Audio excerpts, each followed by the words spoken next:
اور رسول کی بیٹی بھی سچی۔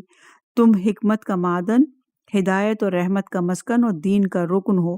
تمہاری درست باتوں کو حق سے دور نہیں سمجھتا اور تمہارے کلام کا انکار نہیں ہے، لیکن میرے اور تمہارے درمیان یہ مسلمان ہیں جنہوں نے مجھے حاکم بنایا ہے، اور میں نے جو کچھ تم سے چھین کر اپنے قبضے میں لیا ہے وہ انہی مسلمانوں کے اتفاق سے ہوا ہے۔ اس میں نہ میں نے ہٹ درمی کی ہے اور نہ تنہا اپنی رائے سے کام لیا ہے، اور یہ لوگ اس کے گواہ ہیں۔ یہ جواب سن کر جناب سیدہ سلام اللہ علیہا لوگوں کی طرف متوجہ ہوئیں اور فرمایا، اے انسانوں کا وہ گروہ جو باطل کا قول اختیار کرنے میں جلدی کرنے والا ہے اور فعل قبیح اور نقصان دہ سے چشم پوشی کیے ہوئے ہے، کیا تم لوگ قرآن میں غور و فکر نہیں کرتے یا دلوں پر قفل لگے ہوئے ہیں؟ بے شک تمہارے دلوں پر تمہارے فعل بد کا رنگ چڑھ گیا ہے، جس نے تمہارے گوش و چشم کو بالکل بیکار کر دیا ہے۔ جو تعویل تم نے کی ہے وہ بہت بری ہے، اور جو اشارہ تم نے کیا ہے وہ بہت لغو اور بدتر ہے، اور وہ بہت شر عظیم ہے جس کو تم نے حق کے بدلے میں اختیار کیا۔ قسم خدا کی تم اس کے بوجھ کو بہت بھاری اور اس کے انجام کو مصیبت ناک پاؤ گے۔ جب تمہارے سامنے سے پردے ہٹا دیے جائیں گے اور گھندار جنگل کی ادھر کی چیزیں سامنے آ جائیں گی، اور تمہارے پروردگار کی طرف سے تمہیں وہ سزا ملے گی جس کا تم گمان بھی نہیں کرتے تھے، اس وقت باطل پرست گھاٹا اٹھائیں گے۔ یہ فرما کر قبر پیغمبر صلی اللہ علیہ وآلہ وسلم کی طرف متوجہ ہوئیں اور چند اشعار پڑھے، جن کا ترجمہ یہ ہے کہ پدر بزرگوار، آپ کے بعد نئی نئی خبریں اور مختلف قسم کی باتیں پیدا ہو گئیں۔ اگر آپ ان کے دیکھنے والے ہوتے تو یہ مصیبتیں نہ پڑتی۔ ہم آپ کے فیض سے اس طرح محروم ہو گئے جس طرح زمین آب بارہ سے محروم ہو جاتی ہے۔ آپ کی قوم کا شیرازہ بکھر گیا ہے۔ یہ لوگ کس طرح حق کی راہ سے ہٹ گئے ہیں۔ یہ بھی آپ کا مشہور ترین شعر ہے کہ بابا، آپ کے بعد مجھ پر وہ مصیبتیں پڑیں، اگر روشن دنوں پر پڑتی تو وہ رات ہو جاتی۔ صفحہ نمبر 148 ہے۔ عنوان ہے بی بی فاطمہ زہرا کے مصائب رحلت رسول کے بعد۔ جناب فاطمہ زہرا سلام اللہ علیہا کو اپنے پدر بزرگوار کے انتقال کا اتنا رنج ہوا کہ جس کی کوئی حد و انتہا ہی نہیں معلوم ہوتی۔ اس کی دو وجوہات تھیں، ایک تو یہ کہ دو فطرتوں کو ایک دوسرے سے جاذبیت ہوتی ہے اور ان کے روحانی درجہ ارتقاء کی مناسبت سے ہوتی ہے، جس کو آج کی زبان میں مغناطیسی جذب کہتے ہیں۔ دوسری یہ کہ جس لمحے سے حضرت صلی اللہ علیہ وآلہ وسلم نے انتقال فرمایا، اس دن سے ہی امت نے بجائے تسلی اور تشفی دینے کے جناب فاطمہ زہرا سلام اللہ علیہا کے زخمی دل میں اپنے عمل و گفتگو کے نشتروں سے سخت تکلیف دینے شروع کر دی۔ اگر امت کی طرف سے آپ کو تسلی ملتی، غم میں شرکت ہوتی، آپ کی دلجوئی کی جاتی، جس طرح آپ کا اعزاز اپنے پدر بزرگوار کے زمانے میں تھا اسی طرح قائم رہ جاتا، تو بہت حد تک آپ کے غم کی شدت اور اثر میں کمی ہو جاتی۔ لیکن امت تو اس پر تلی بیٹھی ہوئی تھی کہ ہر ایک وہ طریقہ ایذا اور رسانی کا استعمال کیا جائے جس سے جناب فاطمہ زہرا اگر اپنے والد ماجد کی رحلت کا غم بھولنا چاہیں تو نہ بھول سکیں۔ آپ علیہ السلام کو اپنے والد ماجد کا پرسہ دینا تو کجا، ان کے جسد اطہر کو بے غسل و کفن چھوڑ کر امت اپنے میں سے ایک کو حاکم مقرر کرنے چلی گئی۔ آپ کے شوہر جن کا ہر طرح سے تحقیر و توہین کی، یہ ہیں اس امت کے کارنامے۔ اپنے رسول کی دختر کے ساتھ جس کو ان کے پدر بزرگوار نے خاک مذلت میں سے اٹھا کر یک لخت انسانیت پر بٹھا دیا تھا، دین اور دنیا کی راہ مستقیم دکھا دی، ان کو انسان بنایا اور انسان بنا کر ایک قوم بنایا، ان کے مخالفین کو ملغوب کیا، ان کی مذموم رسموں کو دور کیا، آپس کے عناد اور عداوت دور کر کے انہیں آپس میں محبت کے ساتھ مل جل کر رہنا سکھایا۔ غرض کہ ان آئے دن کی تکلیفوں نے یہی نہیں کہ زخم اور مندمل نہ ہونے دیا، بلکہ اس کو اور گہرا کیا، یہاں تک کہ مزید برداشت کی طاقت نہ رہی، اور آپ نے داعی اجل کو لبیک کہا۔ شیعہ مورخین کا کہنا ہے کہ جب حضرت علی علیہ السلام کو گھر سے باہر نکالنے کے لیے آئے تو جناب فاطمہ زہرا نے دروازے پہ آ کر ان کو برا بھلا کہا، اور انہوں نے دروازے کو اس زور سے گرایا کہ آپ کا حمل ضائع ہو گیا اور جناب محسن سلام اللہ علیہ کا انتقال ہوا، اور اسی صدمے سے آخرکار جناب سیدہ سلام اللہ علیہ کی موت واقع ہوئی۔ لیکن دیگر مورخین کہتے ہیں کہ نہیں، یہ غلط ہے، آپ نے اپنے والد کے غم میں گھل کر جان دی۔ بہر صورت امت کے صاحبان حل اور عقد اس صورت میں بھی اپنی ذمہ داری سے عہدہ برا نہیں ہو سکتے۔ یہ اعتراض پھر بھی قائم رہ جاتا ہے کہ جب جانتے تھے کہ ہمارے پیغمبر کی اکلوتی بیٹی اپنے والد کے غم میں گھل رہی ہے، تو پھر انہوں نے اس غم کو بھلانے میں اور ان کی دلجوئی کرنے میں کیا کوشش کی؟ اس کو زیادہ ہی کیا، کم تو نہ کیا۔ اور پھر بڑا ماجرا یہ کہ کہتے ہیں کہ جو کچھ ہم نے کیا سنت رسول صلی اللہ علیہ وآلہ وسلم کی پیروی میں کیا۔ ابن شہر آشوب مناقب میں امام محمد باقر علیہ السلام کا قول نقل کرتے ہیں کہ جناب رسول خدا صلی اللہ علیہ وآلہ وسلم کی وفات کے بعد کسی نے جناب فاطمہ زہرا سلام اللہ علیہ کو ہنستے ہوئے نہیں دیکھا، یہاں تک کہ آپ نے رحلت فرمائی۔ اور یہ روایت ہے کتاب مناقب آل ابی طالب، جلد نمبر 4 صفحہ نمبر 25 پر۔ سیرت نبوہ والآثار محمدیہ میں سید احمد زینی دہلان کہتے ہیں کہ جناب فاطمہ زہرا سلام اللہ علیہ حضرت کی بعد 6 مہینے تک زندہ رہیں اور اس عرصے میں ایک دفعہ بھی نہیں ہنسی۔ حیلۃ الاولیاء میں ابو نعیم امام محمد باقر علیہ السلام کی روایت نقل کرتے ہیں کہ جناب رسول خدا کی وفات کے بعد جناب فاطمہ زہرا کو کسی نے ہنستے ہوئے نہیں دیکھا، اتنے عرصے میں صرف ایک دفعہ مسکرائی تھی اور آپ حضرت صلی اللہ علیہ وآلہ وسلم کے بعد 6 مہینے تک زندہ رہیں۔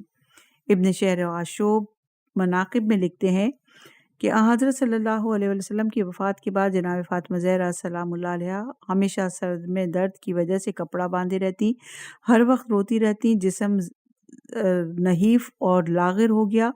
آپ اکثر اپنے دونوں بچوں حسنین علیہم السلام سے کہا کرتی، کہاں ہیں تمہارے نانا جو تمہاری عزت کرتے تھے، بار بار تم کو گود میں اٹھاتے تھے؟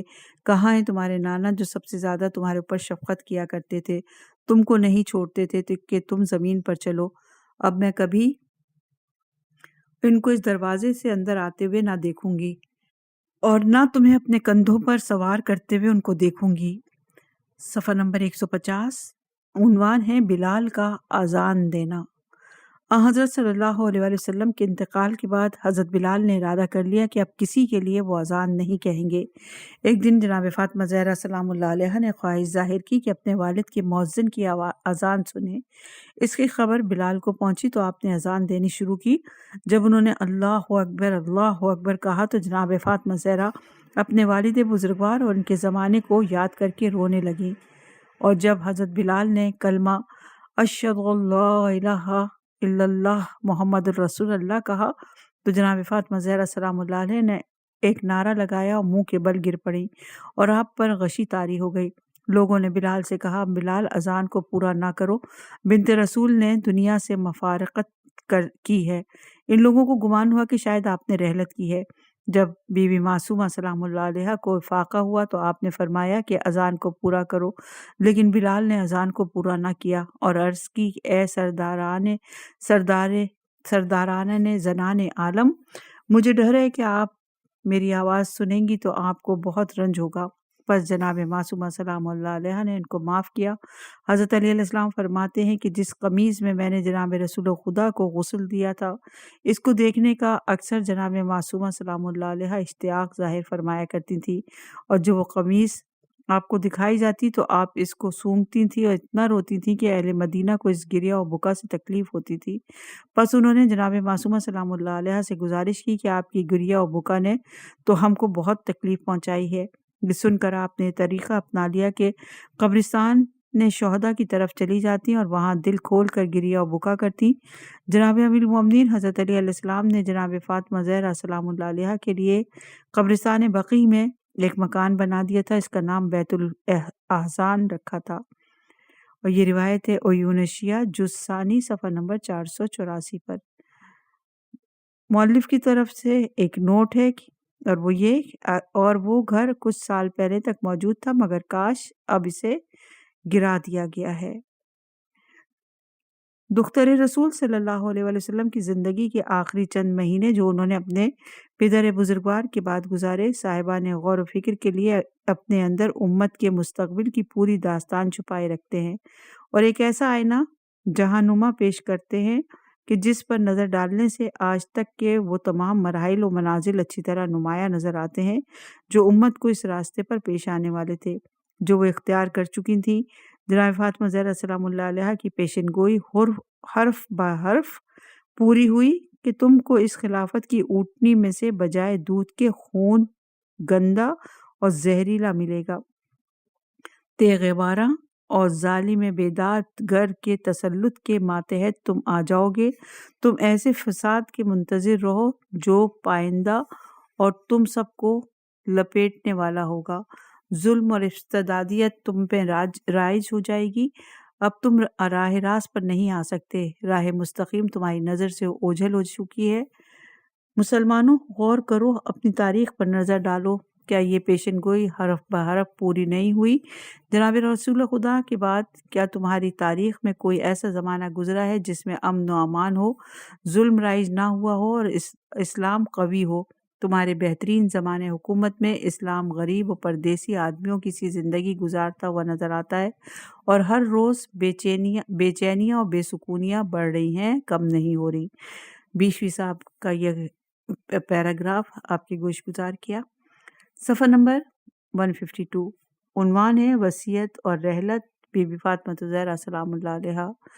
ہماری صحیح روایتوں کے مطابق جناب فاطمہ زہرا سلام اللہ علیہ کی تاریخ رحلت 3 جمادی الاخر 11 ہجری ہے، بمطابق 26 اگست 632 ہے عیسوی، اور یہی تاریخ امام جعفر صادق علیہ السلام سے مروی ہے، لیکن اور لوگوں نے مختلف تواریخ وفات بیان کی ہیں، مثلا 20 جمادی الاخر 13 ربیع الاخر 21 رجب 11 ہجری، مدائنی اور واقدی اور ابن عبد البر کے نزدیک 3 رمضان 11 ہجری ہے۔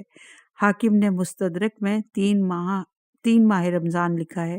اس میں بھی اختلاف ہے کہ آپ جناب رسول خدا کی رحلت کے بعد کتنے دن زندہ رہیں۔ کچھ مدتیں بیان کی جاتی ہیں کہ 40 دن، 65 دن، 2 مہینے۔ اس مدت کو ابو الفرج اصفہانی نے امام محمد باقر سے نقل کیا، حاکم نے مستدرک میں اور ابن عبد البر نے استیاب میں بھی اس قول کو معتبر سمجھا ہے۔ ہمارے اصحاب میں 75 دن کی مدت روایت اہل بیت علیہ السلام سے مروی ہے اور یہی درست ہے، لیکن اس میں ایک مشکل آن پڑی کہ ہمارے یہاں جناب رسول خدا صلی اللہ علیہ وآلہ وسلم کی وفات کی تاریخ 28 صفر مسلم ہے، 75 دن۔ اس کے بعد جناب فاطمہ کی تاریخ وفات 13 جمادی الاول ہوتی، نہ کہ 3 جمادی الاخر، جو کہ مشہور ہے اور صحیح ہے۔ سید محسن الامین عاملی کی بحث یہ ہے کہ ممکن ہے کہ بہت اغلاب ہے کہ 95 دن کی مدت صحیح ہو۔ کاتب نے تسعین کی جگہ 70 یعنی 70 لکھ دیا، کیونکہ حرف ایسے ہیں کہ ان میں مغالطہ کا امکان ہے، لہٰذا غلط طور سے 75 دن مشہور ہو گیا۔ اس زمانے میں نقطے بھی نہیں لگایا کرتے تھے، اب مطابقت ہو جاتی ہے۔ 28 صفر کو حضرت صلی اللہ علیہ وآلہ وسلم کا انتقال ہوا، 2 دن صفر کے اور 3 دن جمادی الاخر کے، کہ دونوں مل کر 6 دن ہوئے۔ ربیع الاول، ربیع ثانی اور جمادی الاول، ان تینوں مہینوں کے 90 دن ہوئے، 5 اور 90 مل کر 95 ہو گئے۔ محسن الامین عاملی کے نزدیک جناب فاطمہ زہرا سلام اللہ علیہ کا انتقال حضرت کے 95 دن بعد ہوا۔ آپ علیہ السلام نے حضرت علی علیہ السلام، ام ایمن، اسماء بنت امیس کو بلا کر حضرت علی علیہ السلام سے 4 وصیتیں کی۔ پہلی تو یہ کہ میری بھانجی امامہ بنت زینب سے نکاح کرنا، کیونکہ اس کو میری اولاد سے بہت محبت ہے۔ دوسری یہ کہ جنازہ کس طرح اٹھایا جائے۔ استیاب میں اسناد کے ساتھ درج ہے کہ جناب فاطمہ زہرا سلام اللہ علیہ نے اسماء بنت امیس سے کہا کہ جس طریقے سے عورتوں کا جنازہ اٹھایا جاتا ہے میں اسے پسند نہیں کرتی۔ عورت کے جنازے پر چادر ڈال دیتے ہیں اور اس کا جسم اس چادر سے معلوم ہو جاتا ہے۔ اسماء بنت امیس نے کہا کہ اے بنت رسول صلی اللہ علیہ وآلہ وسلم، میں آپ کو بتاتی ہوں کہ جو میں نے حبش میں دیکھا تھا پس اسما بنت امیس نے ایک لکڑی کا تختہ منگوایا، اس کے چاروں کونوں پر 4 ڈنڈے کھڑے کیے۔ جناب فاطمہ زہرا سلام اللہ علیہ کو بہت پسند آیا۔ اسلام میں سب سے پہلی عورت جن کا جنازہ اس طرح اٹھایا گیا فاطمہ بنت رسول خدا صلی اللہ علیہ وآلہ وسلم تھی، اور دوسری عورت زینب بنت حشش ہے۔ ابن عبد البر میں ہے یہ روایت، اور استیاب کی جلد نمبر 2 صفحہ نمبر 772 میں۔ جب اسما بنت امیس نے اس قسم کا تابوت تیار کر کے رکھ دیا تو بی بی فاطمہ زہرا سلام اللہ علیہ بہت خوش ہوئیں، یہاں تک کہ آپ ہنس پڑیں۔ یہ پہلا اور آخری موقع تھا جب آپ پدر عالی مقام کی وفات کے بعد آپ ہنسی تھیں۔ پس دوسری وصیت یہ تھی کہ آپ کو اس قسم کے تابوت میں اٹھایا جائے۔ تیسری وصیت یہ تھی کہ آپ کے جنازے پر ان میں سے کوئی نہ آئے جن پر آپ زندگی میں ناراض تھیں، ان میں سے کوئی آپ کی نماز جنازہ نہ پڑھے، اور چوتھی وصیت یہ تھی کہ رات کے وقت جنازہ اٹھایا جائے۔ اور یہ روایت صحیح بخاری جو کہ طباعت ہوئی مصر میں، کتاب المغازی باب غزوہ خیبر جز 40 صفحہ نمبر 38، طبقات ابن سعد جز 8 ذکر فاطمہ صفحہ نمبر 19۔ صحیح روایات سے معلوم ہوتا ہے کہ غسل تو در حقیقت صرف حضرت علی علیہ السلام نے دیا، اور اسما بنت امیس اوپر کے کاموں میں مدد دیتی تھی۔ اس طرح لوگوں کا یہ اعتراض بھی باقی نہ رہا کہ اس وقت تو اسما بنت امیس زوجہ ابو بکر تھیں اور علی علیہ السلام ان کے لیے نامحرم تھے، پھر دونوں نے مل کر غسل کیوں کر دیا ہوگا؟ بعض روایت میں یہ بھی ہے کہ حضرت علی علیہ السلام غسل دے رہے تھے اور جناب حسنین علیہ السلام پانی لا رہے تھے۔ اس وقت جناب زینب، ام کلثوم، فضہ اور اسما بنت امیس کے علاوہ کوئی موجود نہ تھا۔ یہ امر بھی قابل ذکر ہے کہ جناب فاطمہ زہرا سلام اللہ علیہ کا لباس غسل کے وقت نہیں اتارا گیا۔ یہ تھی وصیت بی بی فاطمہ زہرا سلام اللہ علیہ کی۔ اس وصیت سے جناب فاطمہ زہرا سلام اللہ علیہ کی حیا کا درجہ معلوم ہوتا ہے۔ حضرت علی علیہ السلام نے 7 کپڑوں میں کفن دیا، اور جناب رسول خدا کے کفن سے جو کافور باقی رہ گیا تھا اس سے حنوط کیا، پھر نماز پڑھی 5 تکبیروں کے ساتھ، آدھی رات کو دفن کیا اور قبر کا نشان مٹا دیا۔ دفن اور نماز کے وقت حضرت علی، حسنین علیہ السلام، عمار، مقداد، عقیل، زبیر، ابو ذر، سلمان، بریدہ اور چند بنو ہاشم کے علاوہ اور کوئی موجود نہ تھا۔ اس امر پر سب کا اتفاق ہے۔ آدھی رات کو دفن کیا گیا اور دفن نماز جنازہ کے وقت حضرت شیخین موجود نہ تھے۔ مقام دفن میں اختلاف ہے۔ بہت سی روایت ثابت کرتی ہیں کہ آپ اپنے ہی گھر میں دفن ہوئی، اور یہ روایت صحیح اور قابل اعتبار ہے، اور بعض روایت میں کہ قبرستان بقیع میں آپ کو دفن کیا گیا، اور حضرت علی علیہ السلام نے 7 قبریں اسی طرح کی بنائیں اور اس کے ارد گرد بنا دی کہ آپ کی قبر کی شناخت نہ ہو سکے۔ بعض روایت سے ظاہر ہوتا ہے کہ قبر کا نشان مٹا کر زمین کو ہموار کر دیا تاکہ مقام قبر کسی کو معلوم نہ ہو سکے۔ سوال پیدا ہوتا ہے کہ آخر ایسا کیوں کیا؟ اس کی وجہ وہی جناب فاطمہ زہرا سلام اللہ علیہ کی وصیت معلوم ہوتی ہے کہ قبر میں کوئی بھی وہ لوگ نہ آئیں جس سے آپ علیہ السلام زندگی میں ناراض تھی۔ امام المحدثین ابو عبداللہ المعروف بالحاکم کہتے ہیں بی بی فاطمہ زہرا سلام اللہ علیہ رات کو دفن ہوئی۔ حضرت علی علیہ السلام نے غسل دیا، جنازہ اٹھایا اور رات کو دفن کیا۔ حضرت ابو بکر کو اس کی اطلاع نہ ملی۔ مستدرک جز 40 صفحہ نمبر 62۔ طبری نے دلائل نبوت میں محمد بن حمام سے روایت نقل کی ہے کہ جناب امیر المومنین علیہ السلام نے بی بی فاطمہ زہرا سلام اللہ علیہ کے جسد اطہر کو رات کے وقت بقیع میں دفن کیا اور ان کی قبر کا نشان مٹا دیا۔ جس رات کو آپ کو دفن کیا گیا اس رات کو 40 اور قبریں بقیع میں بنائی گئیں۔ دفن کرنے کے بعد جناب امیر المومنین علیہ السلام کھڑے ہو گئے اور اپنا منہ قبر رسول خدا صلی اللہ علیہ وآلہ وسلم کی طرف پھیر کر اس طرح فریاد کی۔ صفحہ نمبر 155۔ حضرت علی علیہ السلام کی فریاد۔ یا رسول اللہ، آپ پر میرا اور آپ کی دختر کا سلام ہو جو اب آپ سے ملنے اور آپ کے ہمسائے میں رہنے آئی ہیں۔ اور آپ صلی اللہ علیہ وآلہ وسلم کے بقع میں تہ خاک آرام کریں گی، اور خدا نے ان کو آپ سے بہت جلد ملا دیا۔ یا رسول اللہ، آپ کی دختر کی جدائی سے میرا صبر جاتا رہا، لیکن آپ کی جدائی کا صدمہ اور تکلیف میں نے برداشت کیا۔ اس برداشت کی میں اب تقلید کرتا ہوں۔ میں نے آپ کو لحد میں سلایا، اور آپ کی روح اور بدن کی جدائی اس وقت ہوئی جب آپ کا جسم میری گردن اور سینے کے درمیان تھا۔ قرآن کا حکم میرے لیے کافی ہے، انا للہ و انا الیہ راجعون۔ آپ نے اپنی امانت واپس لے لی اور اپنی پارے جگر کو میرے پاس چھوڑا تھا، آپ نے اپنے پاس بلا لیا۔ زمین اور آسمان میرے لیے اندھیر ہو گئے۔ اب میرا غم دائمی ہو گیا اور میری راتیں نیند اور آرام سے خالی ہو گئیں، جب تک کہ خداوند تعالیٰ مجھے بھی اس مقام پر بلا نہ لے جہاں آپ ہیں۔ میرے دل میں زخم پیپ آلود پڑ گئے ہیں اور غم کی موجیں جوش میں آ گئی ہیں۔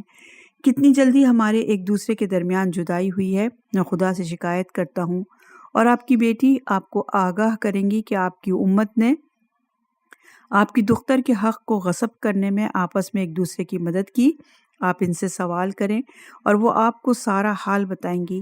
ان کے سینے میں شدید غم و الم بھرا ہوا ہے، جس کی ظاہر کرنے کا موقع انہیں اس دنیا میں نہ ملا، اور اب وہ آپ کو بتائیں گی، اور خدا سب سے بہتر فیصلہ کرنے والا ہے۔ آپ دونوں پر میرا سلام ہو، ودا کرنے والا سلام۔ اگر میں یہاں سے چلا جاؤں تو وہ اس وجہ سے نہ ہوگا کہ میں یہاں ٹھہرنے سے ملول ہوں، اور اگر میں یہاں قبر پہ ٹھہر جاؤں تو وہ اس وجہ سے نہ ہوگا کہ جو وعدہ صابرین کے ساتھ خدا نے کیا ہے اس پر اب میرا یقین نہیں۔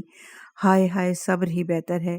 اور اگر جابر اور ظالم لوگوں کا غلبہ نہ ہوتا تو میں قبر پر مقیم ہو جاتا اور اس مصیبت عظیم پر گریہ و زاری کرتا کہ جیسے مادر مردہ پسر مردہ پر گریہ اور زاری کرتی ہے۔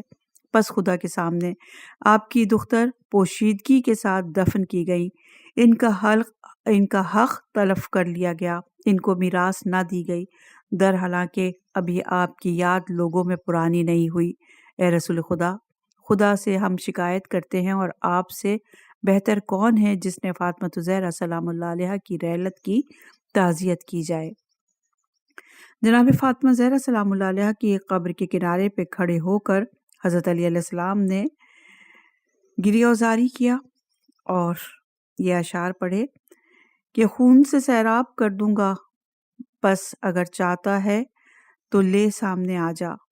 اب دوسری صاحب جو نرمی سے گفتگو کرنے والے تھے حضرت علی علیہ السلام سے مخاطب ہو کر بولے کہ رسول خدا صلی اللہ علیہ وسلم کے حق کی قسم اور اس کے حق کی قسم جو عرش کے اوپر ہے، ہم اب یہ کام نہ کریں گے کہ جس سے تم ناراض ہوتے ہو۔ یہ کہہ کر وہ لوگ چلے گئے اور پھر کسی نے ادھر کا خیال نہ کیا۔ یہ روایت عیون شیعہ جز ثانی صفحہ نمبر 549 پر ہے۔ یہاں پر مؤلف کا نوٹ ہے کہ ہم حیران ہیں ان لوگوں کی ذہنیت اور عقل پر جو بی بی فاطمہ زہرا سلام اللہ علیہا اور حضرت علی علیہ السلام کی سوانح حیات سے واقفیت رکھتے ہوئے کہتے ہیں کہ حضرت علی علیہ السلام اس انتظام حکومت سے خوش تھے جو حضرت کے انتقال کے بعد ہوا، اپنے آپ کو حقدار نہیں سمجھتے تھے اور اپنا حق بھی نہیں جتایا۔ اگر حقدار تھے تو انہوں نے تلوار کیوں نہ اٹھائی؟ فاتح بدر و حنین و خیبر کی تلوار کو کیا ہو گیا؟ غور تو کرو، ان کی تلوار ایسی ہی تیز تھی کہ جیسے پہلے تھی۔ ہر موقع پر اپنا حق جتایا، دوسروں کے ظلم کو آشکارا کیا، اور یہ بھی بتایا کہ میں خلافت کے لیے تلوار کیوں نہیں اٹھاتا۔ فرمایا کہ اگر تلوار اٹھاتا تو لوگ رسول خدا صلی اللہ علیہ وآلہ وسلم کے بعد مرتد ہو جاتے۔ یہ تھا مؤلف کا نوٹ۔ صفحہ نمبر 158 ہے۔ عنوان ہے بی بی فاطمہ زہرا سلام اللہ علیہا کی زندگی کے یہ واقعات انتہائی غور طلب ہیں۔ جب حضرت صلی اللہ علیہ وآلہ وسلم کی رحلت کے بعد اسلام پر وہ مصیبتیں پڑیں جس کا ذکر کتاب الفتن کے عنوان کے تحت میں بخاری اور صحیح مسلم اور دیگر احادیث کی کتابوں میں موجود ہے، تو سب سے پہلے داعی اللہ الاسلام جناب فاطمہ زہرا سلام اللہ علیہا ہیں، اور جس غم میں گھل گھل کر جناب فاطمہ سلام اللہ علیہا نے انتقال فرمایا وہ یہی تھا کہ حضرت کے بعد جتنی جلدی لوگوں نے صراط مستقیم کو چھوڑ دیا، اس سے حضرت کی جدائی کا رنج اور زیادہ شدید ہو گیا۔ آپ کی زندگی ان واقعات پر مشتمل ہے جو کہ غور طلب ہے۔ نمبر 1، والیان ریاست سے اپنی میراث کا طلب کرنا۔ نمبر 2، اس دعوے کی پیروی خود ارباب حکومت میں آ کر کرنی تاکہ لوگوں کو یہ شبہ نہ ہو کہ انہیں تو اس کا خیال نہیں، دوسرے لوگ خواہ مخواہ یہ تنازع کھڑا کر رہے ہیں۔ طبری نے دلائل امامت میں محمد بن حمام سے نقل کیا کہ جب مسلمانوں کو جناب فاطمۃ الزہرا سلام اللہ علیہا کے انتقال کی خبر ملی تو وہ سب بقیع میں آئے۔ وہاں ان کو 40 نئی قبریں نظر آئیں۔ اس وجہ سے ان کو نہ معلوم ہو سکا کہ ان قبروں میں سے کون سی قبر جناب فاطمہ زہرا سلام اللہ علیہا کی ہے، تو ان کو بہت رنج ہوا اور ایک دوسرے کو ملامت کرنے لگے اور کہنے لگے کہ تمہارے نبی نے فقط ایک بیٹی تو چھوڑ دی تھی، وہ مر بھی گئی، دفن بھی ہو گئی، اور تم اس کی قبر سے بھی واقف نہیں کہ وہ کہاں ہے۔ اس پر حکام خلافت نے کہا کہ جاؤ مسلمانوں کی عورتوں کو بلا لاؤ اور وہ ان قبروں کو کھودیں تاکہ ہم کو معلوم ہو جائے کہ فاطمہ زہرا سلام اللہ علیہ کی قبر کون سی ہے، تو پھر ہم ان پر نماز پڑھیں اور ان کی زیارت کریں۔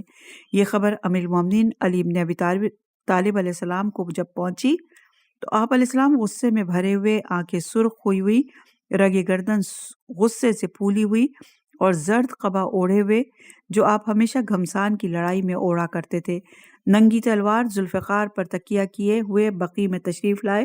لوگوں پر رعب اور خوف چھا گیا اور کہنے لگے، دیکھو کس غصے کی حالت میں علی ابن ابی طالب علیہ السلام آئے ہیں، اور کہہ رہے ہیں خدا کی قسم کھا کے کہ اگر کسی نے ایک پتھر بھی ان قبروں کا اکھاڑا تو میں اس کی گردن اس تلوار سے اڑا دوں گا۔ اب حکام خلافت ٹھنڈے پڑ گئے اور ان میں سے ایک شخص نے حضرت علی علیہ السلام کو مخاطب کر کے کہا، اے ابو الحسن، آپ کو کیا ہوا ہے اور آپ کو کیا حرج ہے؟ ہم تو اس لیے قبر فاطمۃ الزہرا سلام اللہ علیہا کو اکھیڑنا چاہتے ہیں کہ ان کی نماز جنازہ پڑھیں۔ امیر المومنین علیہ السلام نے اپنے ہاتھ سے اپنے کپڑوں پر مکہ مارا اور برہنہ تلوار کو زمین پر زور سے دے مارا اور فرمایا کہ میں نے اپنا حق تو محض اس وجہ سے چھوڑا اور اس کے لینے کے لیے تلوار نہ اٹھائی ورنہ لوگ مرتد ہو جائیں، لیکن قبر فاطمہ تو اس قادر مطلق کی قسم ہے کہ جس نے قبضہ قدرت میں علی کی جان ہے، اگر تو نے یا تیرے اصحاب نے ایک ڈھیلا بھی اس قبر سے اٹھایا تو میں اس زمین کو تم سب کے خون سے سیراب کر دوں گا، پس اگر چاہتا ہے تو لے سامنے آ جا۔ اب دوسرے صاحب جو نرمی سے گفتگو کرنے والے تھے حضرت علی علیہ السلام سے مخاطب ہو کر بولے کہ رسول خدا صلی اللہ علیہ وآلہ وسلم کے حق کی قسم اور اس حق کی قسم جو عرش کے اوپر ہے، ہم اب یہ کام نہیں کریں گے، اور جس سے تم ناراض ہوتے ہو۔ یہ کہہ کر وہ لوگ چلے گئے اور پھر کسی نے ادھر کا خیال نہ کیا۔ یہ روایت ہے عیون شیعہ جز ثانی صفحہ نمبر 549 پر۔ اپنے کلام کو ہم یہیں روکتے ہیں اور انشاءاللہ کی اگلی ریکارڈنگ میں اسے مزید نئے عنوان کے ساتھ آگے بڑھائیں گے۔